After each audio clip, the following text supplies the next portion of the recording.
Yeah, this is my wife Angie.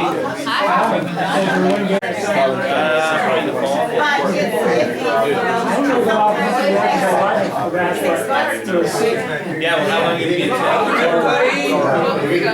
I'll be here. Can I have your attention, please? Okay. Are we ready to start? You're laughing, so you're ready, right? Okay, as you know, I usually start out with a little bit of history, and when Carol was going through some of her mother's stuff, she found this envelope, and it's dated 1917. It's to her grandmother from another member in the family. Simpler times, the address is Lamar, Arkansas. So that's how simple it is. And there's a little Miss Moody on the back, but there again the date is in the back of 1917. So I thought that was a pretty good find. Yeah. But I got an email from Art Van Bergen from Edmonds, and he collects Washington State historical pieces. He has a piece here, and I believe it's from 1886, with an actual Guemes Island postmark on it. Wow. It's one of 7 that's known to exist, and he has that, sent me a copy of it, and I'll have them out so you can take a look at it if you'd like after the program. So that's my show and tell. And so, I was going through my emails, and our guest tonight, I was looking back through the emails, and I found out that this month we've been corresponding for 1 year. So, his name has been familiar to me because Marv Schultz knew his family and talked well about his family all this time. And so, through our email exchanges, he wanted to know about the history of the island, and I told him, answered some of the questions that I could, and then I asked him about his background, and he told me he was involved in the Chapel Hill Historical Society back in North Carolina. And so then he says, well, I'm finally coming to Guemes sometime. And I said, well, we'd love to meet you.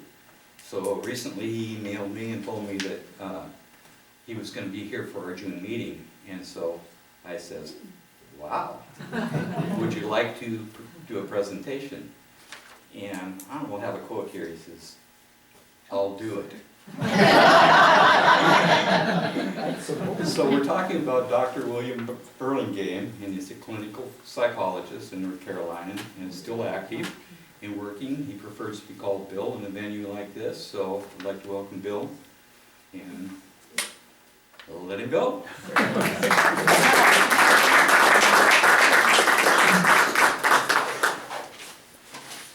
I picked strawberries for Marv when I was 10 years old.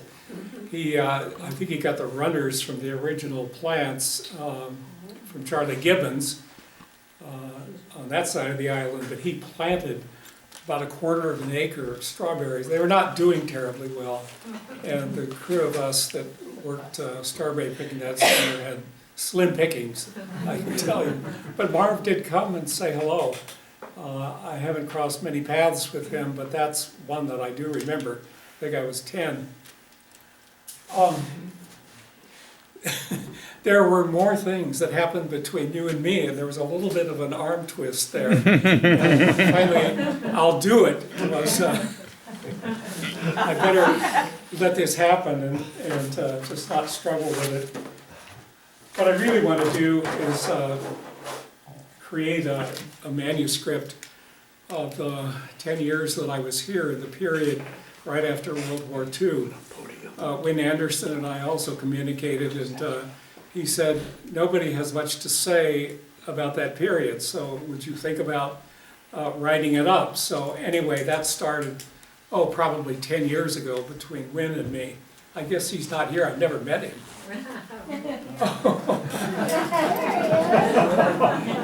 I did promise you that eventually this would happen. Welcome aboard.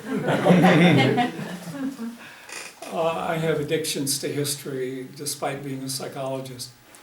It was odd to walk into the sanctuary of the church because I was baptized there 64 years ago. You can believe that. Of course, the church has turned around. The altar is now that way.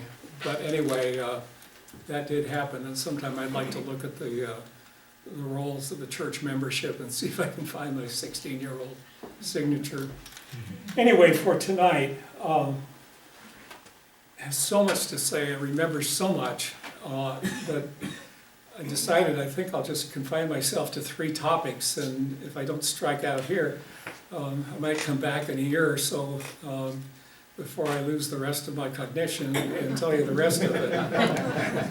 But anyway, I'll talk about 3 things. One is what schooling was like, because I was here when the school districts were consolidated. Anacortes Public Schools and the Guemes Island, which was a district under the county schools. So I was here for that, and I'm going to talk about the ferry, because how in the world could you come here and talk without mentioning that topic? And my duration with the ferry was totally with the little wooden hulled 6-car ferry that has lots and lots of stories, and I have a few. And then the third thing is, I was here when telephones came for the second time, and also when electrification occurred. So I watched, was part of a lot of the transitions that have happened in the 20th century. The one thing that I would say as a kind of a caveat is that so much of what I have to say is through the eyes of a child, a 9-year-old, an 8-year-old, a 10-year-old. And as a psychologist, I'm well aware that developmental psychology has a lot to say about the expanding of transition or cognition as growth occurs. And kids are apt to see things simply as right or wrong, black or white, good or bad. And so I have lots of opinions and not many shades of gray. But the opinions all came from the people around me. So whatever spin I put on it probably is the one that I got. It doesn't mean that I necessarily would fall in the same place today given the same circumstances. Also, this is really self-indulgent. I am addicted to history. As I've said, I did ancient history first. I started in Rome and did a semicircle through Turkey, Greece, Jordan, Egypt, Morocco, and some other countries that I can't remember right now. So that was my thing with ancient history. And then I was with the Maya, and I did most of the Maya civilizations. And now I'm restoring an 18th century cemetery in North Carolina, and I'm all wrapped up in that. I've raised, they're not even my relatives that are there, but it's a historically important cemetery, and managed to raise several $1,000s to get the thing restored. So anyway, even though I'm not retired, a lot of time goes into that in the Chapel Hill organization. But I've been having fun remembering Guemes, and I've been writing for several days, and I don't want to be chained to my manuscript, but I've already started writing it out. So this will get done, it will get done. But it's self-indulgent. I remember what I like to think about, and I also remember things that were emotionally charged, things that made people angry, or things that people argued about. And there always had been some of that on Guemes, of course, because people have differing opinions about what is important and what the values ought to be.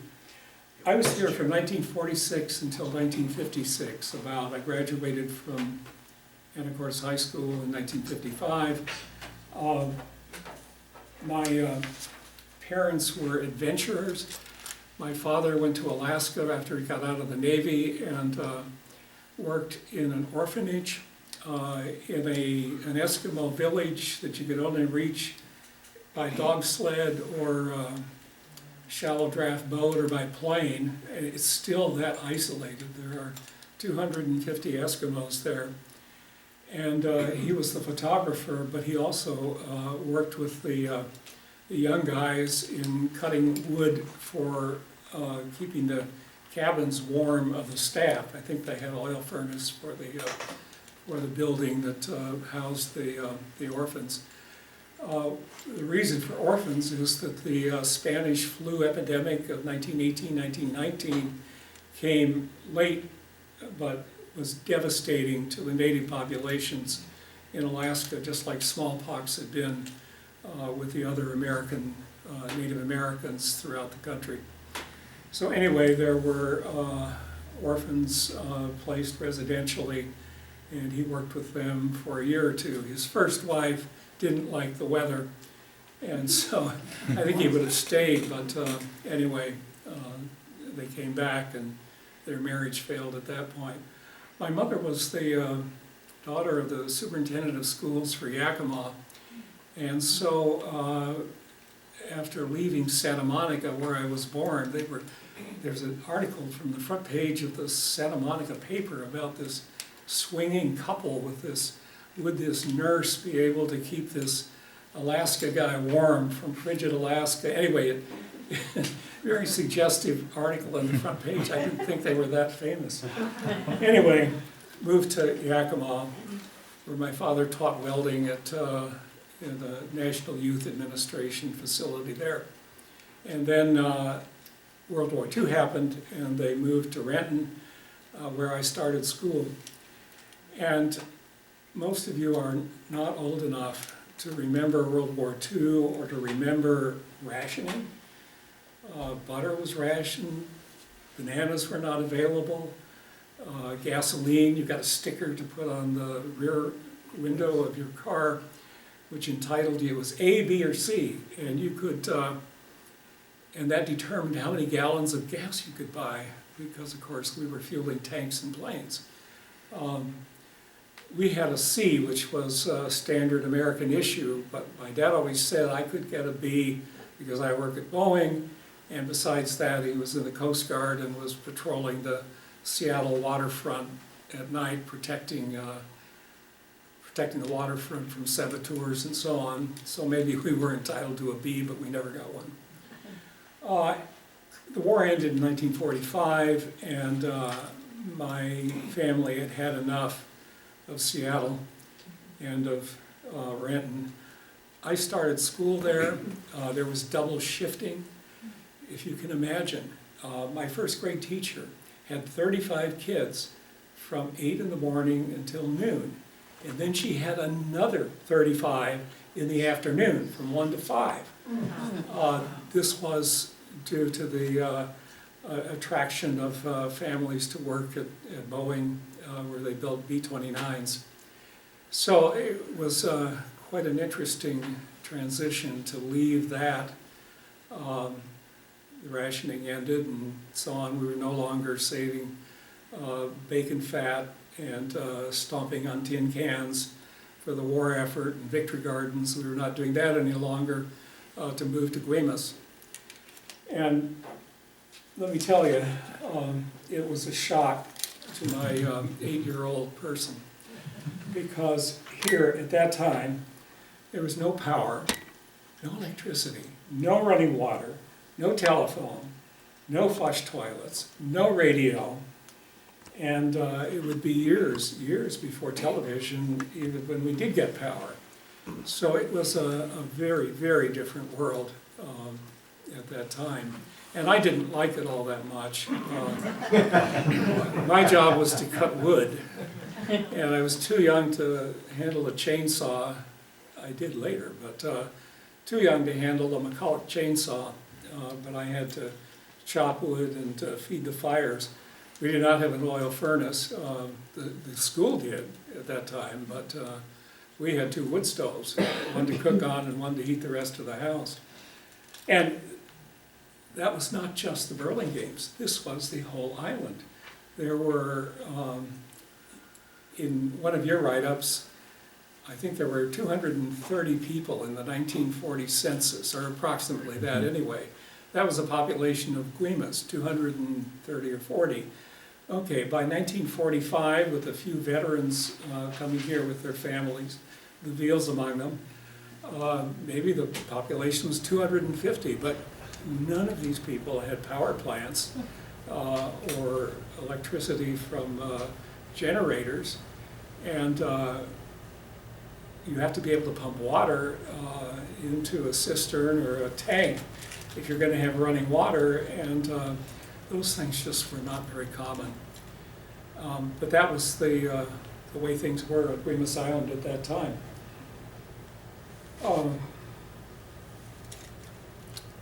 I'll talk to you about lights at night.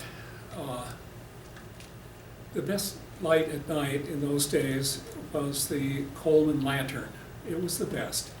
I hate that it's a trade name, but it was so ubiquitous that it became what we called every light that was fashioned the same way.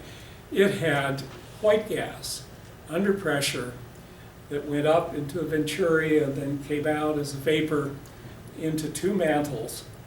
And if you were careful, if you were adroit with a match, you might be able to ignite it. If it was a mantle that had already been used and was with the lantern, it had already served its purpose at least one time, then it was ash. If you touched that thing, it disintegrated. And then there was the whole rest of the business of breaking in a new mantle, which I won't go into. But anyway, there were three controls on these Coleman lanterns. There was one, the knob, which controlled the flow of white gas. And then there was the pump, because it had to be pressurized. And then there was this odd little device that you turned, but it was a wire that actually went up into the venturi, and it would clear the trash that would come in impure gasoline. So if your Coleman started to look a little weepy, it could be out of gas. It could have used up all its pressure, or there could be deposits in the pipe, and you'd have to twist that thing. All right, kids, that's too much for kids to master. But anyway, Colemans were first class. What everybody had, though, were coal oil lamps, kerosene lamps, and these were the things that most of us have around as souvenirs, with colored kerosene, of course, now, not the yellow stuff that was what we had then. But anyway, they have the container of kerosene, a wick that's about 1.25 inches wide, and a control which jacks the wick up and down, and you light the wick. And the kerosene comes up by osmosis. And the magnitude of the flame is totally dependent on how high the wick is. If you get it too high, it all goes black, and the chimney that's on top of it turns black, and you have to start over and get the carbon off the chimney so that you could get light. But anyway, they were relatively simple, but they cast a kind of a nice, cool, sort of romantic light, a yellowish light, but they are hell to do math by, I can tell you. So anyway, we all had those, and several, because you had to find, there was no bathroom, but if you had to find your way to the outhouse and you didn't have a flashlight, you would have to light a lantern. All right, in between there were some hybrids which used kerosene, and not just the kerosene in the coal oil lamp that I just described. I never really understood how all those worked, but in the Guemes School, with no power, we had these things hanging overhead. And I think what we had was pressurized kerosene and no chimney. They were unprotected mantles, and they hissed because they were under pressure. So we had these hissing things over our heads. But man, they gave a lot of light. And then there's the infamous Aladdin, which is yet another kind of kerosene. And if I remember right, I may get this wrong, but anyway, there is the pot of kerosene, there is a wick, and then there's a mantle over the wick. And they gave off beautiful light because the mantle was very, very white and alive and light, but it also carboned up very quickly. And my brother reminds me that what you would do when your Aladdin lamp started to misbehave is you had to shake some salt down the glass chimney, and that would help fix it. Anyway, light at night was not simple. The white gas was sold in hardware stores. You could not get it at a service station. The Amoco in later years sold the white gas. It was premium, it was very expensive, but it wasn't very clean. It did not work in Coleman. You had to go to the hardware store and get what they sold. I missed radio because in Renton and Seattle on, I've forgotten the name of the networks. They had special, it was an A network and a blue network. So anyway, at 5:15, Superman came on, and I was an 8-year-old. And we didn't have uniforms and any of that in those days. But anyway, I thought Superman was great. And Wheaties advertised, and you could get the magic whistles and decoders and all of that. But I couldn't listen to Superman. 5:30, Captain Midnight came on, advertised by Ovaltine. Couldn't get Captain Midnight. 5:45, Tom Mix, the cowboy, came on. Couldn't do that. Well, what islanders and other people who did not have electricity had discovered is that you can convert radios that are 110, 120 volts to 6 volt, not 12, but 6 volt.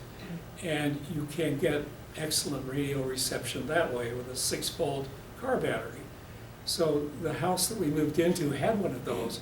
It was a beautiful Zenith console like this. I don't know if it was veneer or solid mahogany, but those things sell for $1,000 today as an antique. But anyway, so we got news. But eventually, after several weeks, the car battery the 6 volt battery would be exhausted. And so you had to swap it out with your car battery to get a charge, or take it to town to a service station for what was called a quick charge. In 6 hours, it could come on strong.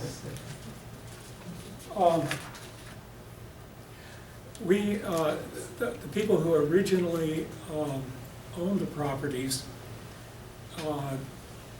our property was 27 acres that was one property in from Eden's Road as you go down Eden's Road toward Bellingham Channel.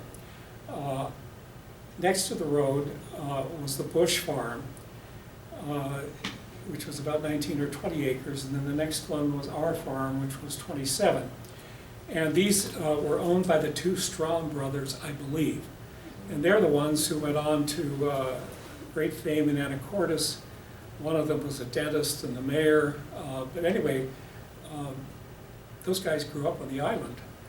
Their parents came here from the Dakotas, and they were very important in the establishment of the other church, the church across the street.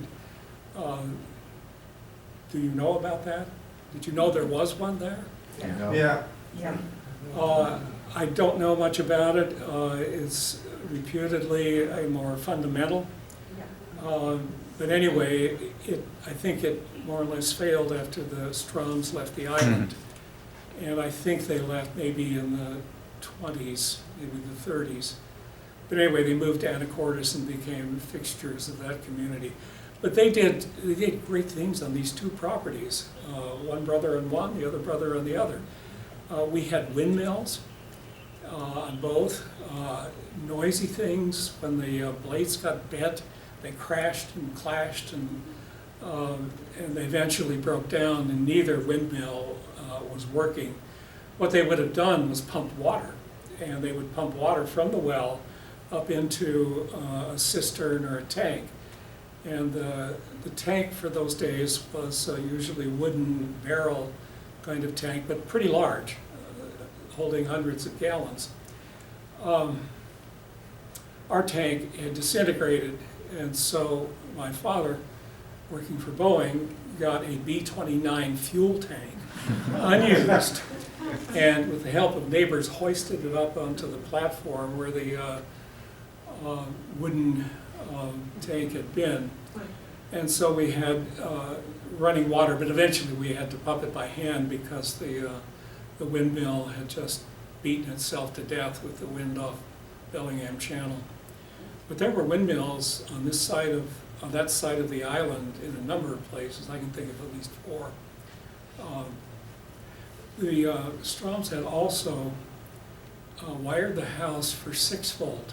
They had right over my bed on the roof was a propeller that blew in the wind and shook the whole house when it was blowing. But anyway, it would charge a 6-volt battery, but it had long since burned out the armature or something. But anyway, they were creative and kind of made the best they could with what was available for that time.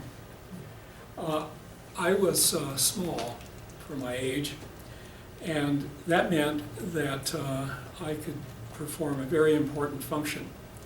And that is, I could be lowered down the well to clean it. Snakes went down and other creatures.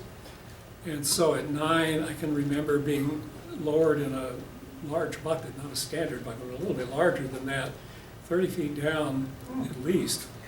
And looking up at maybe a little bit of rock facing and maybe a little brick if they had any, and talking myself out of being claustrophobic, and the snakes didn't bother me, but being down the well did. I'm sure the neighbors these days would turn somebody in suspected abuse or neglect for putting their kid down the well. But nothing bad ever happened, and eventually we sealed up the wells so that the small creatures didn't come down. But why did you have to go down in the well? To get the critters out that had fallen in it. You don't want to drink water that had snakes crawling around. That was the reason. I think the thing I was most uncomfortable with probably was the outhouse. Not because it was you got cold or because you did things that were supposed to be done behind closed doors and other people wouldn't even know you were there. It wasn't that, it was that I was ashamed of it, that we did not have indoor plumbing. And I don't know whether I shared that with the other kids that were my friends on the island. I don't think we ever talked about that, but I remember that I did not tell people when I went to Anacortes in the 6th grade, I did not tell people I was from Guemes Island because they would immediately know that I used an outhouse. And my family maybe were primitives and didn't know any better or couldn't afford anything better. Anyway, it was a point of shame. And I didn't talk much about those things, so I should ask some of my friends that had that kind of experience in those days if they had any of the same feelings. But anyway, I didn't like to talk about that. So, and they also smelled, they did. And even though we would pitch coffee cans full of lime down them to quell the smell, they still did smell. And then there was the thing that you had to do after so many years. You had to cover one up and dig a new hole. And anyway, it was not the hygienic thing that I really wished on myself and my family. But we all did it.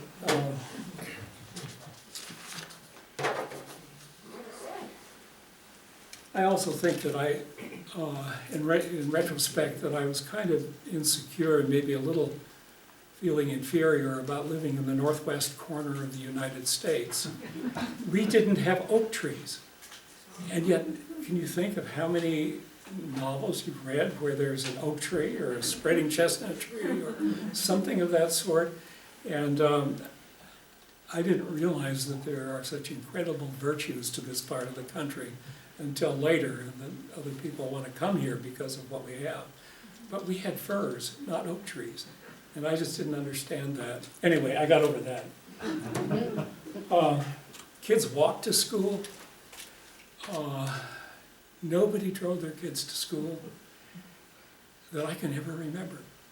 And many people didn't have cars.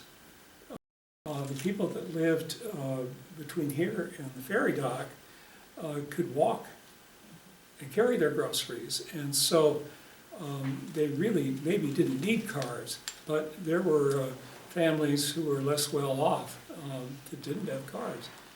And so kids rode their bikes to school or they simply walked. And it was a long walk for Michael, who founded the resort, Guemes Resort? Michael Townsend.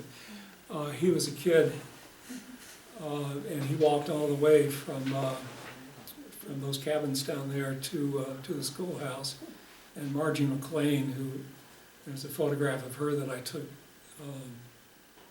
in later years in the flyer that came out. She was walking all the way from, not from Kelly's Point, but down that way.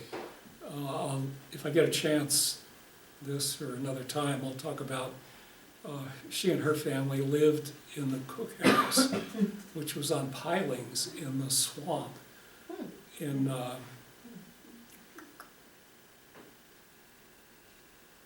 okay, the hardware store owner, Mike Demopoulos Swamp. Anyway, they lived there. 10 questions. That's another story. Down to you. I'm gonna get really sloppy. There will be no pauses, I'll just. Gonna help.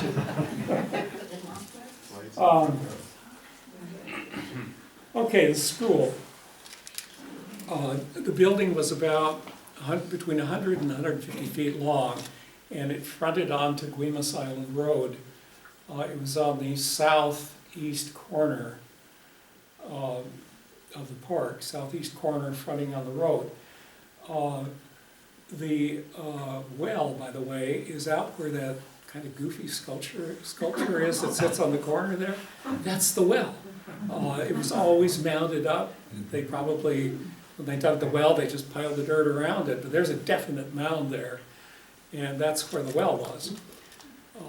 Anyhow, the schoolhouse looked like a schoolhouse.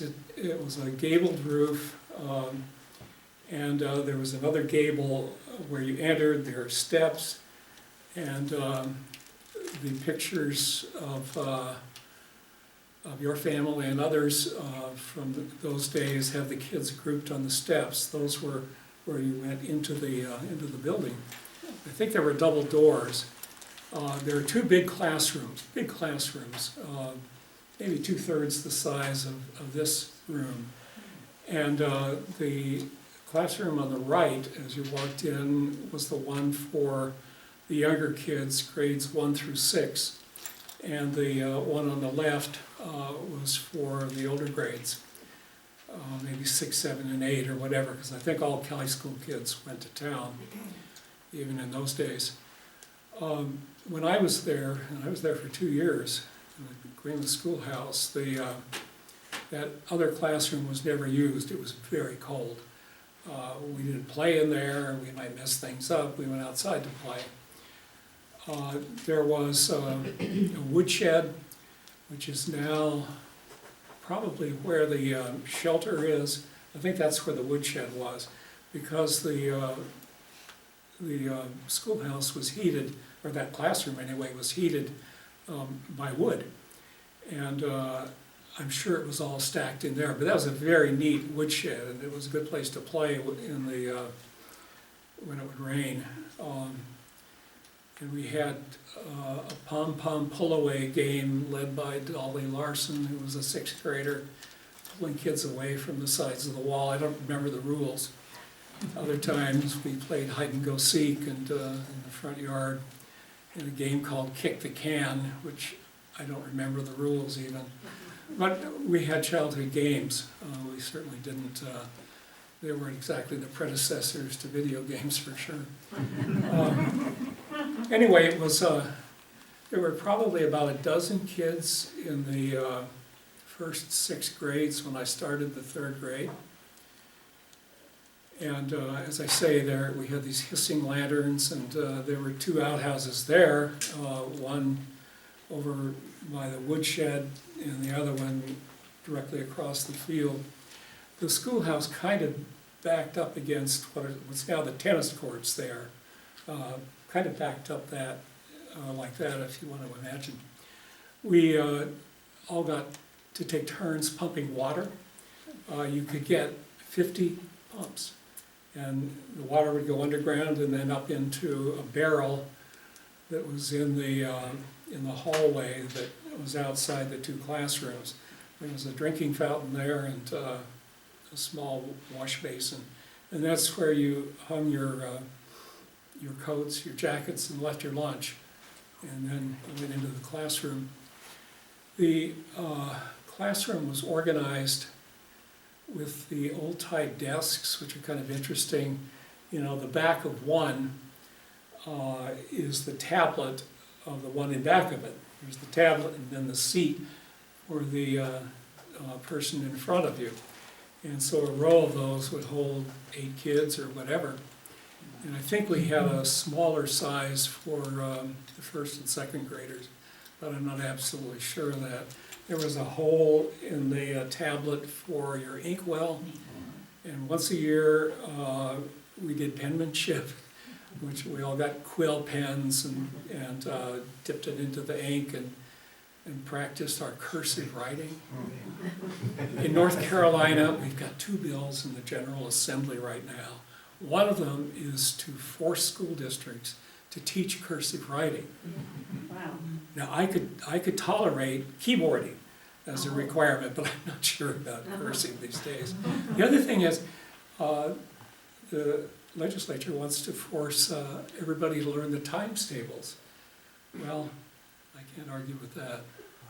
So there were these 2 or 3 rows of desks, and then on the other side of the room, there were circles of chairs, and those would be for the reading groups. And so I don't know how the teacher grouped them, but I think there were 4 of us that were in the 3rd grade, and I think we were our group. I really don't know how she managed all 6 grades, but I was pretty darn bored. I listened to every reading group. I think I'd read every book except the ones in the library, which were all copyright 1880 and were speaking to things I didn't know about. But so I looked out the window and had fantasies. I watched the alders grow in that little field across the street, and I think they grow sometimes a foot a year if they get enough rain. So I learned about alders that way too.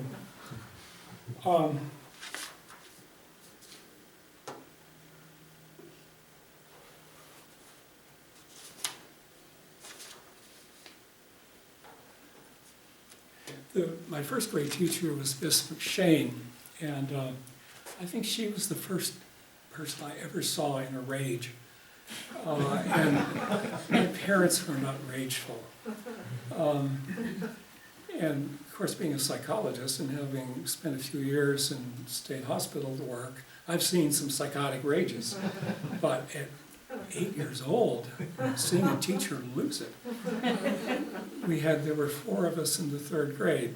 There was Margie, who I was in love with forever, and there was Sylvia, who smelled and had one dress, and we did not scapegoat her. She was a perfect scapegoat, but we were kind to her. I felt very sorry for her. She also had a horrible breath. I'm sure her teeth were poor repair. She'd have been reported to her family, to agencies today, fortunately. But anyway, there were the 4 of us. But Miss Law, I realized that my addiction to history was manifesting itself even that early, because I had seen a map somewhere that showed Guemes Island, and up in the upper left-hand side, Indian Village. Well, I was 8 or 9. I'd been all over the island. I didn't see any Indian village or any Indians for that matter, although they were certainly among us. So I pestered my parents, where is the Indian village? But anyway, that agitated something within me in terms of history and wanting to know. They told me that, well, they used to live at Potlatch Beach.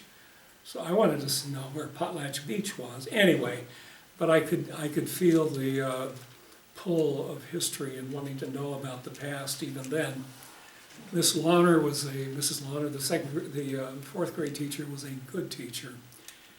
And it used to be that American history was mandated for third graders, and I don't know whether she had combined us or what had happened, but anyway, we were learning about the colonies, and she had put, there are 2 big sideboards, one across the front and the other one across the side, and she had put an outline of the 13 American colonies, and she'd start with the name of the colony, the year that it was established, what type of colony it was, and so on down.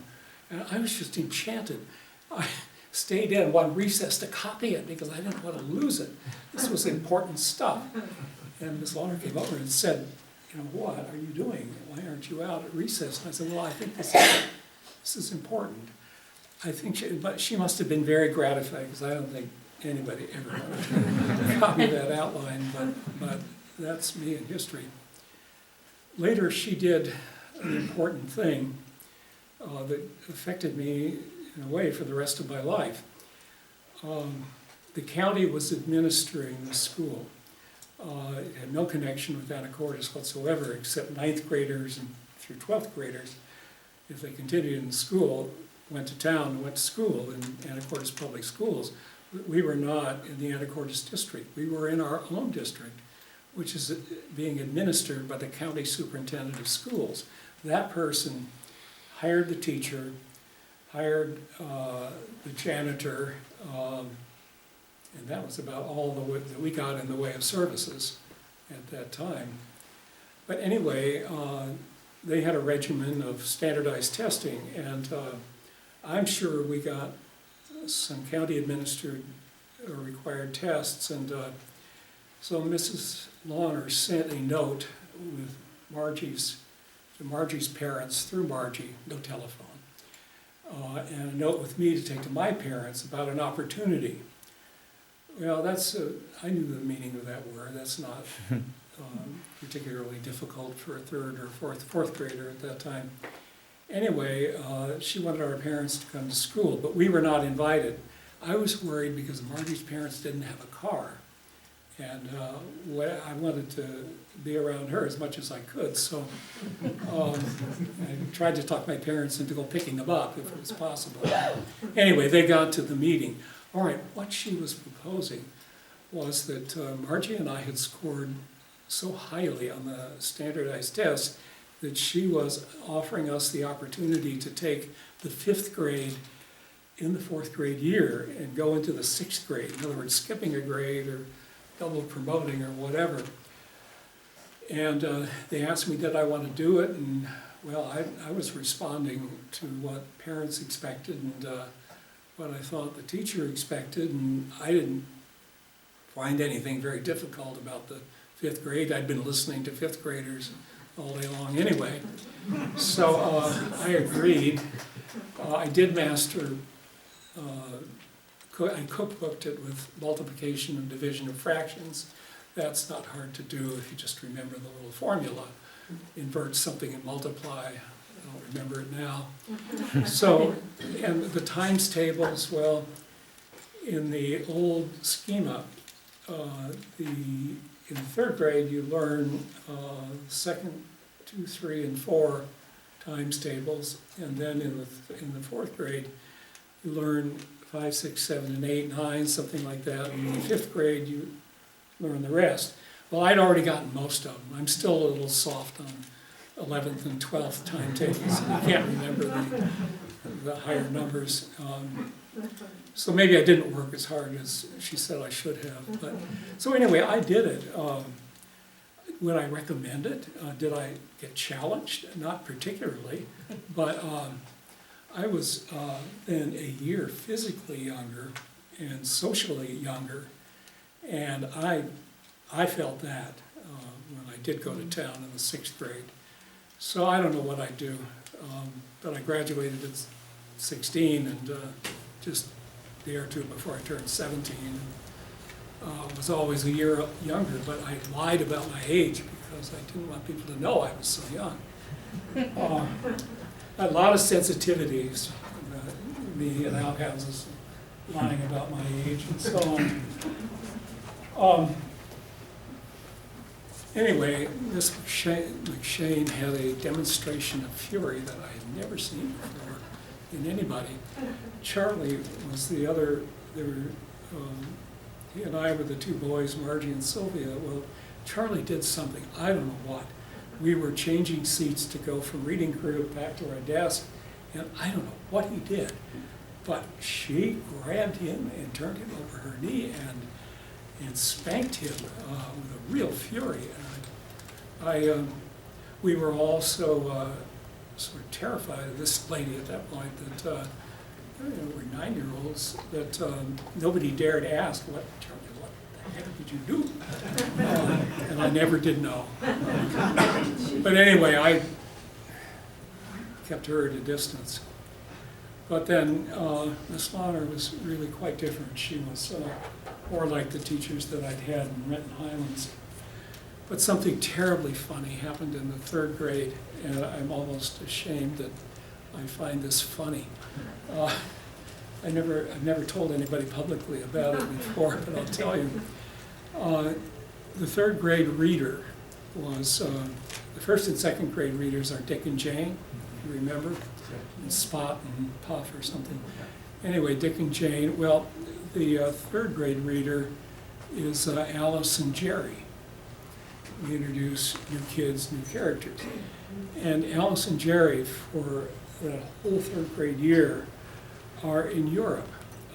They're visiting, they go to Brittany, they're in England, they're in Holland, and in our reading group, we were coming on Scandinavia, and of course I'd read the book front to back already. I knew what was coming, and what was coming is that the other boy in the class, his last name was the same as the last name of the father of the family in Scandinavia. And so I was thinking ahead, I wonder, Charlie is not a very good reader. In fact, it's painful when he has to read orally. Is he going to recognize his own last name if he gets that passage? And I don't know if the teacher did it sadistically or if it was a total accident, but sure enough, he got assigned to read that orally and he did not recognize his own last name. And it's been a delicious little secret for a long time. I like Charlie. Anyway.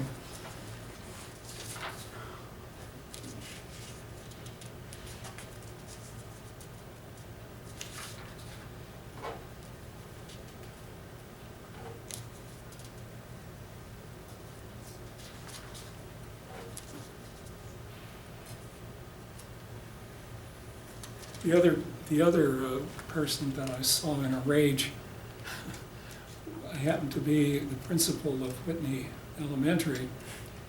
We had a horrible winter here in 1950. Maybe some of you remember it. The temperatures plunged to 0. There was steam coming off Bellingham Channel. It was really, really cold. And but Mr. Waggle, the bus driver, he's worth a whole another story, a wonderful man. But anyway, he picked us up in the school bus, and I was in the 6th grade then, and went to town and dropped us off at Whitney Elementary, but there were no other kids there. The drain in the septic system had frozen and then broken, and so there were no, so they excused all the kids. No other kids were there, and I was wandering around all by myself, and here comes a kid named Bismarck Heckler, who was always friendly. I really liked him, but he was a bad boy. He had a reputation, and so anyway, the principal of the school, John Reed, came out and grabbed him and started slapping him across the face. I later found out that he believed that Bismarck had gone into the boys' restroom and had plugged up all the toilets and had caused a flood. And that's the kind of thing that Bismarck might do. But anyway, it was the second time I saw somebody in a rage, and it just didn't feel very good. But the long and the short of this one is that I'd been lying about my age, and when I was a senior in high school, I was pretending I was 17 like everybody else, and I had been filling out my age as 17, born in 1937, not 38. And I realized that this put me at a disadvantage when they calculated IQ, because IQ is a formula of mental age over chronological age times 100. And if you're lying about your age and inflating it, then you're going to have a lower IQ than if you report your real age. I had taken psychology as a senior, and I knew that. And so I went to the advisor and said, look, I've been lying about my age, and this scholarship I'm applying for is a good one. And they want to know my IQ, and so maybe I better be honest. She said, well, you need to see the school psychologist. Who was it? It was John Reed, the one who'd slapped Bismarck around. Anyway, he was a gentleman. He gave me a Wexford Bellevue intelligence test, and I gained about a standard deviation in IQ and got the scholarship. But anyway, it was nice to see this man who had lost it with that 12-year-old when all the pipes froze. Anyway, I liked him that way.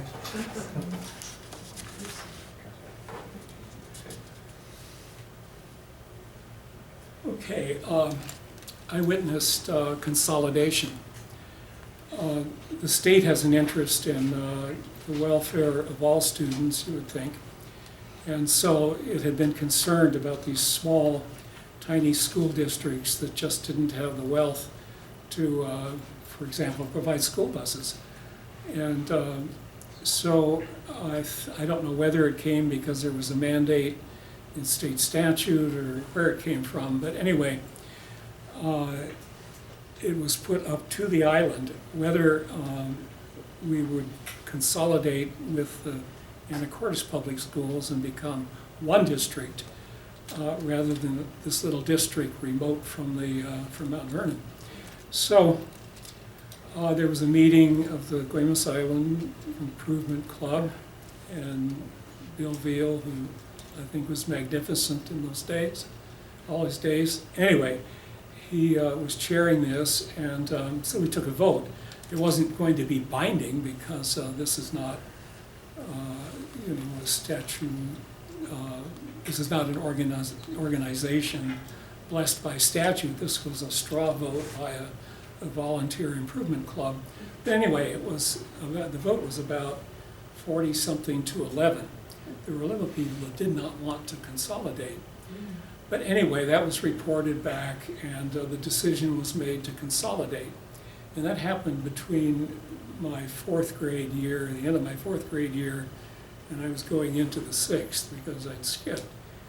So we got a school bus, and I was going to town as a 6th grader instead of being in the Guemes School.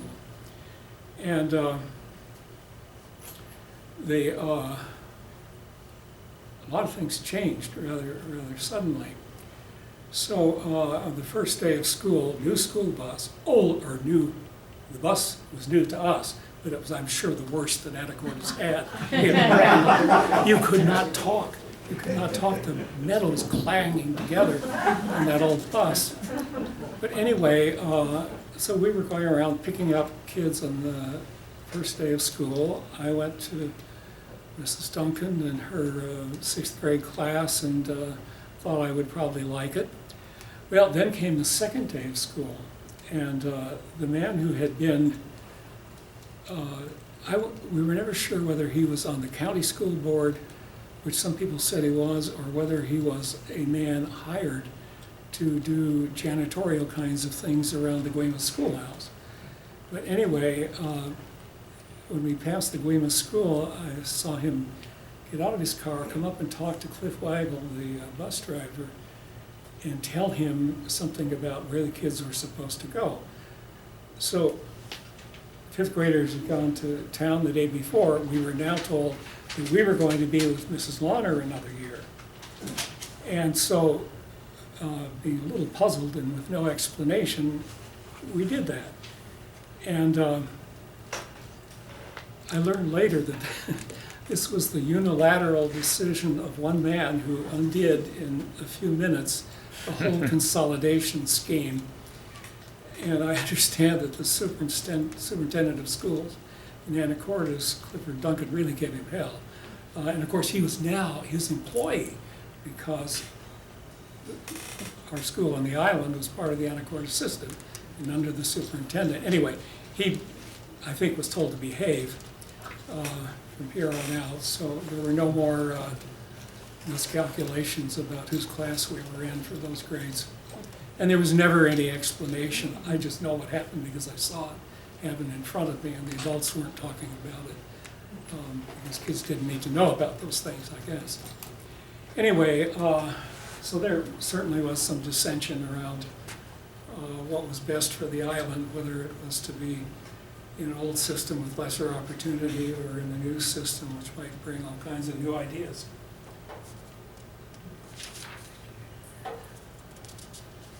There were new families that came in 1946, or right around then. I think the Fields may have come in 1945. I think Glenn was born in either 45 or 46. His father was in the Navy at Whidbey Island Naval Air Station. I think he was a weatherman, but I'm not sure. He also did a lot of photography. But anyway, he and Jane definitely liked the weather here better than in Kansas. So they bought property toward the east side of the island and so on, and moved and raised their family. The Vonnegut's were another family. He was a colonel ultimately in the Air Force, and he had been shot down over Germany and was a POW for a while. I think he may have been a navigator rather than a pilot, but anyway, very gifted man, built his own house down toward Seaway Hollow. And it was these two, together with Bubbles, that decided they would make the move toward getting electricity. And Bubbles knew people all over this coast, but she knew a man in Canada who could handle the business of electrification. His name is Doc Finley. He's buried in Eden Cemetery. And he brought his truck with an auger.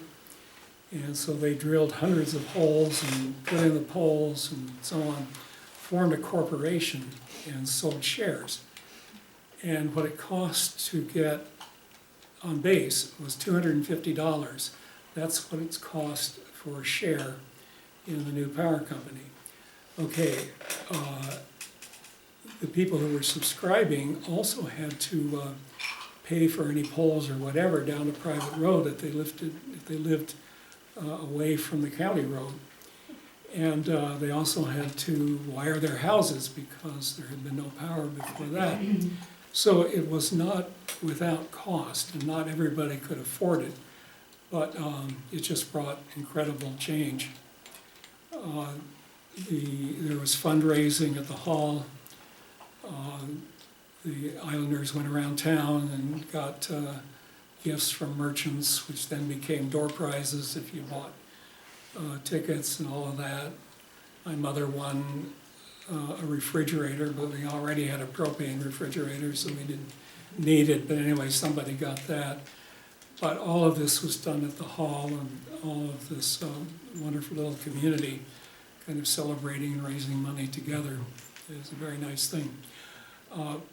I have to call her Bubbles because that's how I knew her. She did not reverse the spelling of her first name until later, until after I'd gone from the island. And I know that. She was not always Bubble. She was not. She was Bubbles to us, and she went by it herself. But anyway, Bubbles had a bit of a perverse streak. She really liked to confound people a little bit, and she got a kick out of it.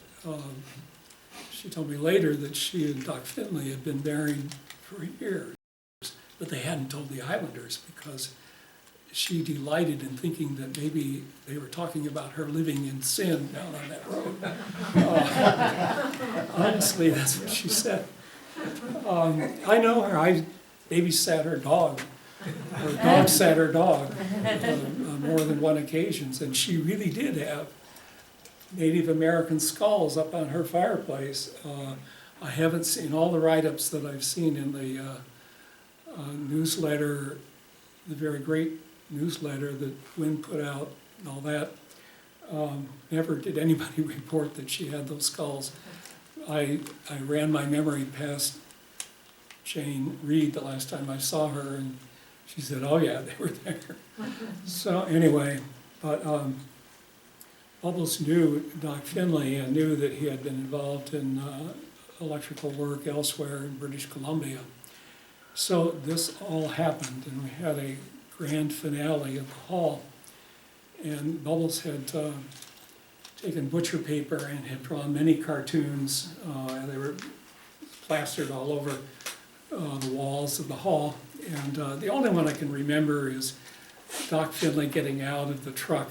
The auger is sitting there melting, and he said, "Oop," he thinks we hit another rock.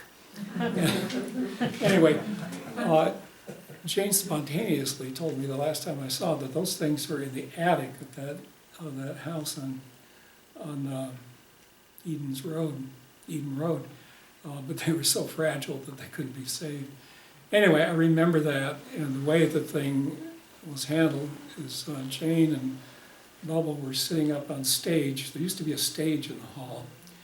We're sitting up on stage at a card table drinking coffee, and they said, oh, now we have electricity, and suddenly somebody threw all the lights on. So it was quite an event. Telephone was a little different matter. There had been a system probably in the 20s, because there were some poles around and some heavy wire. But no telephone when we moved here. And the story was that some boat dragged anchor in Guemes Channel and tore out the cable. But anyway, I don't know what agency did it, but there was not going to be another cable. Instead, we had something called microwave. And we had 3 lines on Guemes Island, and each line had 10 customers. So there were 30 people that got telephone, but you were on a 10-party line. And every time somebody tried to call one of you, you would get a combination of loud, longs, and shorts that was your code. And that's how you knew, is if it was 1 long and 4 shorts. And it was loud. And I don't know if it solved many problems or not, but anyway, there was an insistence that we get it because my mother was a nurse, and I think she was the only medical professional on the island at that time. So they wanted to be able to get in touch with her in case there were an emergency. But anyway, that was the telephone. I think some of us were using the old kind of phone where you had to crank it to make it ring. But anyway, that's what I remember of that.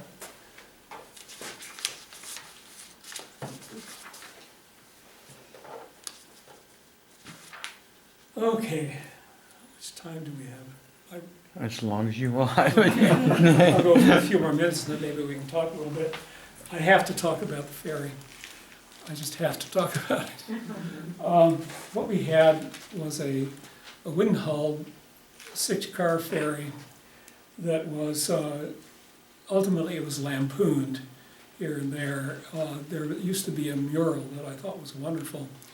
That was, one of the Anacortes town murals.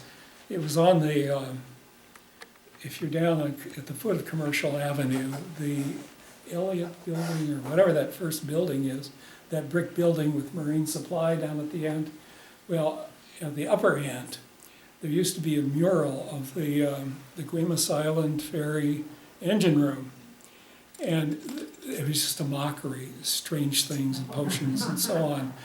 Just, sort of ridiculing or at least making fun, good fun of our independable ferry. There also was a mural that had Sandy. I see the figure of him down at the Anacortes side, but it seems like there was a mural too.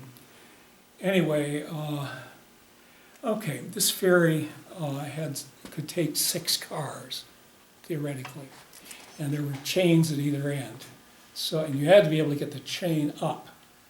All right, small cars had come. There were Volkswagens, and it's conceivable if you had cars that weren't too big, you might be able to get 7 cars. And so there was always this drama when there were 7 cars, and Sandy would not have to go back and take an extra trip to bring 1 car over. And so they would try to squeeze 7 on and get the darn chain up. Anyway, I can remember those things happening not infrequently. And then there was a particular place for one of the cars, and it was called Coffin Corner. It was on the left side, first car.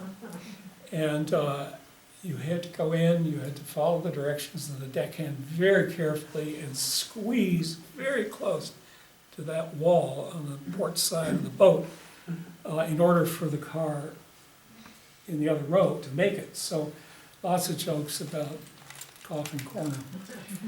The ferry was at times kind of scary. I can remember one time Sandy wouldn't take any cars, but he let the kids cross after school. But there were waves that were, I don't think I'm exaggerating, at least 3 feet high, breaking through the car deck.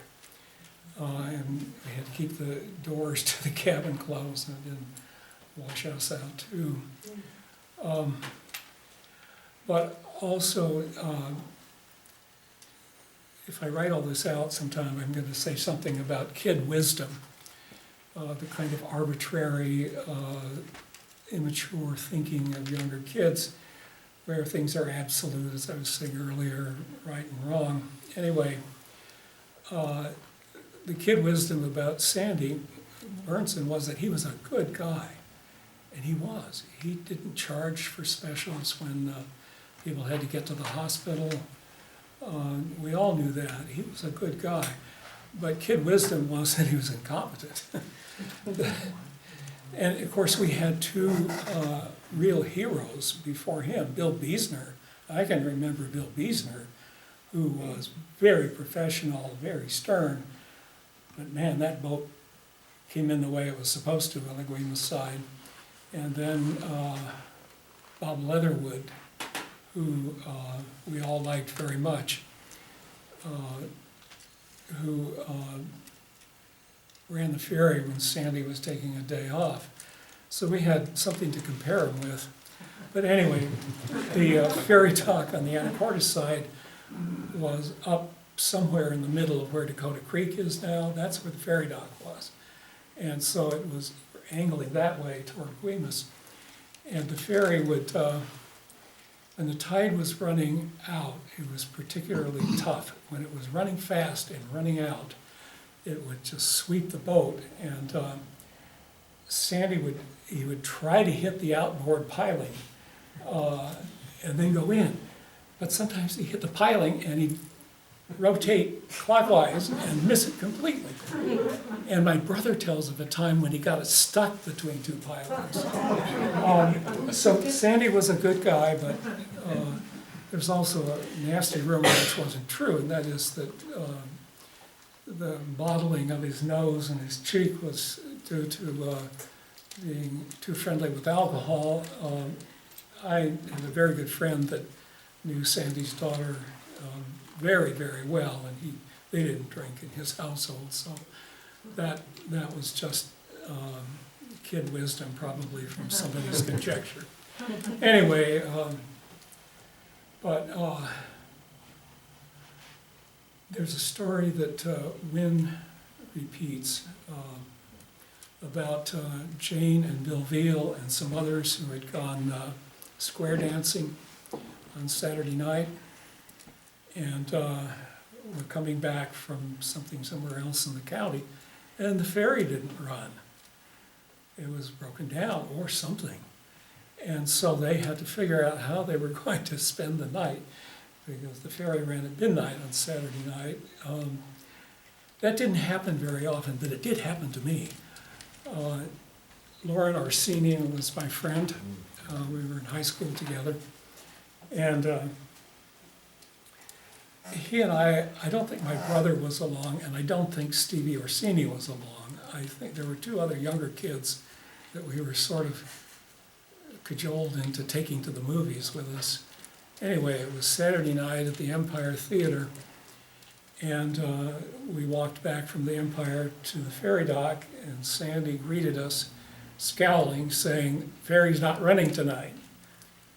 So I was the oldest, and I felt I had to take some responsibility for the four of us, being in Anacortes at midnight, and no place to go, no place to go.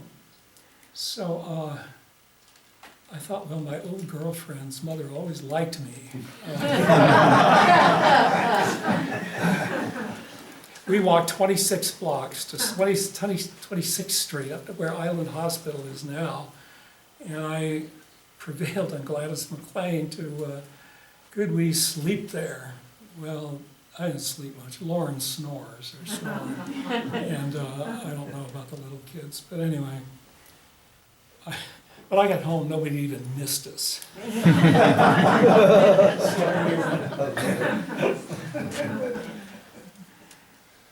I was often a number of times I was worried about the school kids getting onto the ferry in rough weather.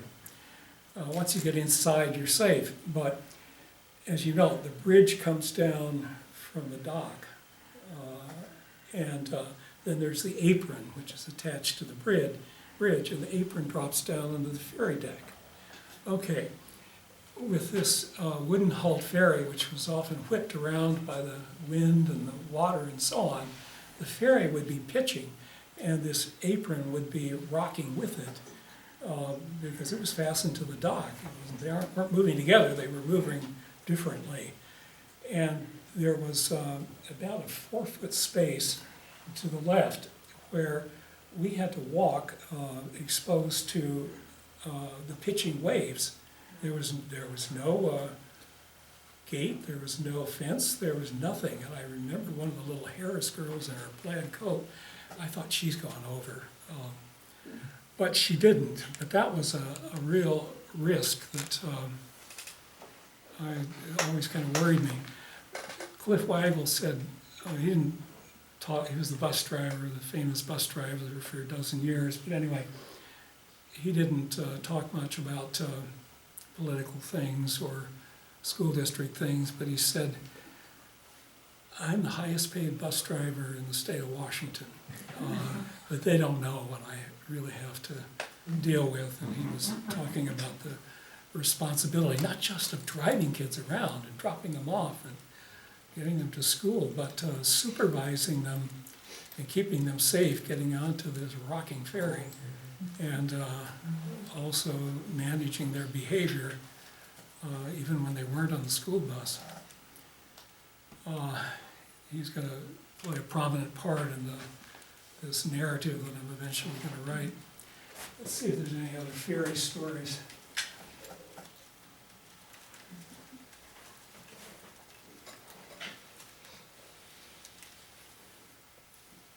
Well, I'm gonna stop it down here, but the other chapters in this narrative, if I get it written, will be about island characters, island personalities, and the alcoholics. Had a few. Island families, some of the important island families that shape the future and so on. How you made a living if you lived on Guemes. One of the adages, one of the kid wisdom pieces was that there was only one farm that you could survive if you were a farmer from the farm alone. And that was the Biesner farm, and that's that peat bottom that runs from Eden's Road down across to where the woods start going toward Mount Guemes, those flats in there. That was, in the wisdom of the kids on the island, that was the only thing that was a real farm. The rest of us were just milking cows and having gardens and doing hay. By the way, the hay looks a little late this year. Or is it? It's not been cut. It's not No, been cut. it's early for here. Okay. Horsey Hamill always said, and I'll talk about him next time, if there is a next time, that I have a diagnosis for him, by the way. And it's a kind one, it explains things. But he always said, never cut your hay till the 4th of July. That was his, it didn't seem to matter when we cut it, it always got wet. What life was like for the kids. I tried to use a little bit of sociological theory about social structure on the island. Didn't work. But anyway, it was interesting. So, shall we talk a little bit? Or, Sure, are there any questions? You said that some of us weren't old enough to remember, but I think I'm older than you, and we remember the inkwells and the desks, and the kerosene lamps, and some of us still use them for power outages. So in rural Connecticut, it was exactly like you described here. I'm right about the kerosene and it? Okay, wow. My dad repaired kerosene stoves, which is everybody's heating, when they couldn't afford fuel in World War II. The old kerosene Yes. converter stoves with the wicks. Were they called Primus? And they had the big tank, the big Yes, glass thing yes, in the yes. back with a push top that you had to turn over quickly and get the kerosene flowing. And then Dad's workbench was, because he was out of work from the hat factories in Connecticut when they closed down in World War II. And so he made a living by repairing these, there's a set of metal canisters with wicks in them. And they lit, and that was your stove in the kitchen for heat and for cooking. Most people had one. Glenn, I see you back there. Did I get the dates right as far as your family? I'm not absolutely I sure. think we arrived in '46, and I was a year and a half old then. Okay. Was your dad was he a weatherman? Yeah, meteorologist for the Navy. Okay. They were stationed on Whidbey Island, and after the war, they didn't want to go back to Kansas. I don't know why. I'm glad they didn't. I think I like it here a lot better. Did he, I learned photography, wet darkroom from Bill. Yeah. Was that what he did in the Navy also? Well, I don't know about that. I think he just did that. Maybe he might learn it to teach it, because that's what he did. He learned a lot of things that he taught kind of on the job. Do you know your barn over on Eaton's Road, the barn that there was a subject of a barn raising? The one that's there now? Yeah. Oh, yeah, I know that Murray Reed worked on that, and there was another fellow named, I think, his name was Hanson or something. I think he was a school teacher. And they framed it in the mid-50s. All right, do you remember the barn raising where all the community came in and? I was probably too young to pay attention, but I know there were a lot of people involved at different times putting it together, because it was all made from local material. All the beams and all that. Yeah. Was cut Do you- on sawmills and stuff. You know the weather vane on top? It's still there. Okay, that came from the yearbook staff at Anacortes High School my senior year because the photographer went out of business or something. Anyway, left us in a terrible lurch putting out the yearbook. And so I did a lot of the work making up for that, and your father worked very hard. And so the yearbook staff bought that weather vane for him. It's a chicken, I think, or, yeah, Chicken. still there. Still there. I think some people have taken shots at it. So- Hanson, I don't know who those people were, but maybe some friends of mine. Your mother told the story of the man drunk who came to the door and said, you people knew what this place was like when you came, and now you're here trying to change things. That's exactly what was said. Yeah, I remember that story. It was when they were getting power. It was a power. Power. Not everybody wanted power. Not everybody could afford it. Well, I'm going to hand it back to you, and I'm going to sit down. Well, thank you, Bill.